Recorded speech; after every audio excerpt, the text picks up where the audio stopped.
എറണാകുളം ലിസി ആശുപത്രി വീണ്ടും ഒരു ഹൃദയ ശസ്ത്രക്രിയയ്ക്ക് ഒരുങ്ങുകയാണ്. കൊല്ലം സ്വദേശിയായ 13-കാരിക്കാണ് ഹൃദയം മാറ്റിവെക്കൽ ശസ്ത്രക്രിയ നടത്താനിരുന്നത്. അപകടത്തിൽ മസ്തിഷ്ക മരണം സംഭവിച്ച 18-കാരനായ അങ്കമാലി സ്വദേശിയുടെ ഹൃദയമാണ് മാറ്റിവെക്കുക. വിശദമായ പരിശോധനകൾക്കായി ഡോക്ടർ ജോസ് ചാക്കോ പെരിയപ്പുറവും സംഘവും അങ്കമാലി ലിറ്റിൽ ഫ്ലവർ ആശുപത്രിയിൽ എത്തിയിട്ടുണ്ട്. നമ്മൾ ഹൃദയം നോക്കിയതിന് ശേഷം അത് നമ്മളുടെ സ്വീകർത്താവിന് ചേരുന്നതാണെങ്കിൽ മാത്രമേ നമ്മൾ എടുക്കത്തുള്ളൂ. എടുക്കാനാണെങ്കിൽ ഒരു അരമണിക്കൂർ കൊണ്ട് നമുക്ക് തീരുമാനം എടുക്കാൻ പറ്റും. അതിനുശേഷം ഏകദേശം ഒരു 1.5 മണിക്കൂറോളം എടുക്കും അതിന്റെ ഹാർവെസ്റ്റിങ്ങിനൊക്കെ ആയിട്ട്. പക്ഷെ ഞങ്ങൾ തീരുമാനിച്ചിട്ടില്ല.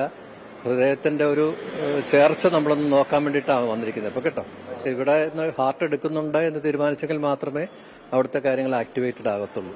കോർഡിനേറ്റ് ചെയ്താണ് പോകുന്നത് കേട്ടോ. എസ് ശ്യാംകുമാർ ലിറ്റിൽ ഫ്ലവർ ആശുപത്രിയിൽ നിന്നും തത്സമയം ചേരുകയാണ്. ശ്യാം, ഇനിയിപ്പോൾ അവിടുത്തെ അങ്കമാലി ആശുപത്രിയിൽ നിന്നുള്ള അടുത്ത നടപടിക്രമങ്ങൾ എന്താണ്? ഇതിൽ പരിശോധനകൾ ഇപ്പോൾ പൂർത്തിയായിട്ടുണ്ടോ? ഈ കൊല്ലത്തുനിന്നുള്ള പെൺകുട്ടി 13-കാരിക്ക് ഈ ഹൃദയം മാറ്റിവെക്കാൻ കഴിയും എന്നതിലേക്കുള്ളൊരു തീരുമാനം വന്നിട്ടുണ്ടോ? അതിന്റെ ഏറ്റവും പുതിയ അപ്ഡേറ്റ് എന്താണ്? ഹൃദയം ലിസി ആശുപത്രിയിൽ ചികിത്സയ്ക്കായി എത്തിയിരിക്കുന്ന 13-കാരിക്ക് അനുയോജ്യമാണോ എന്നതിൽ പരിശോധനകൾ തുടരുകയാണ്.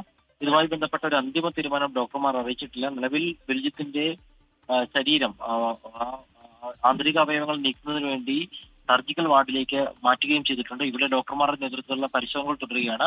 ഒരേ സമയമാകും ഈ ആന്തരിക അവയവങ്ങൾ 6 പേർക്കായിട്ട് കൊണ്ടുപോവുക. അതിനുള്ള നടപടിക്രമങ്ങൾ തുടങ്ങുകയും ചെയ്തിട്ടുണ്ട്.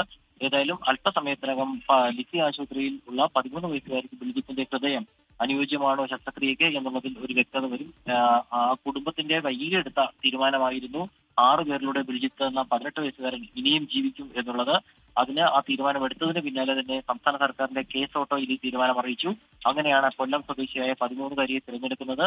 ഇതിനു വേണ്ടിയിട്ടാണ്, ഈ പരിശോധനയ്ക്ക് വേണ്ടിയിട്ടാണ് ഡോക്ടർ ജോ ജോസഫും ഡോക്ടർ ജോസ് പെരിയവറും ഉൾപ്പെടെയുള്ള കേരളത്തിന്റെ തന്നെ ഏറ്റവും പ്രഗത്ഭരായ ഹൃദയ ശസ്ത്രക്രിയ വിദഗ്ധർ ഇപ്പോൾ അങ്കമാലി ലിറ്റിൽ ഫ്ലവർ ആശുപത്രിയിൽ എത്തിയിരിക്കുന്നത്. അല്പസമയത്തിനകം തന്നെ ഇക്കാര്യം അറിയാം. ബിൽജിത്തിന്റെ മറ്റ് അവയവങ്ങളും കോഴിക്കോട് ഉൾപ്പെടെയുള്ള ആശുപത്രി ജില്ലകളിലേക്ക് കൊണ്ടുപോവുകയും കാത്തിരിക്കുന്ന 5 പേരിലൂടെ മൊത്തം 6 പേരിലൂടെ ബിൽജിത്ത് വീണ്ടും ഒരുപാട് കാലം ജീവിക്കുകയും ചെയ്യുന്ന ഒരു സാഹചര്യമാണ് ആ കുടുംബം ഒരുക്കിയിരിക്കുന്നത്. ശരി, എസ് ശ്യാംകുമാറാണ് വിശദാംശങ്ങൾ നൽകിയത് ലിറ്റിൽ ഫ്ലവർ ആശുപത്രിയിൽ നിന്നും. ലോകത്തെവിടെയായാലും ഏത് സമയത്തും 24 വാർത്തകളും ഓഗ്മെന്റഡ് റിയാലിറ്റി പാക്കേജുകളും എക്സ്പ്ലെയിനറുകളും വിശദമായി കാണാൻ ഞങ്ങളുടെ യൂട്യൂബ് ചാനൽ നിങ്ങൾക്ക് സബ്സ്ക്രൈബ് ചെയ്യാം.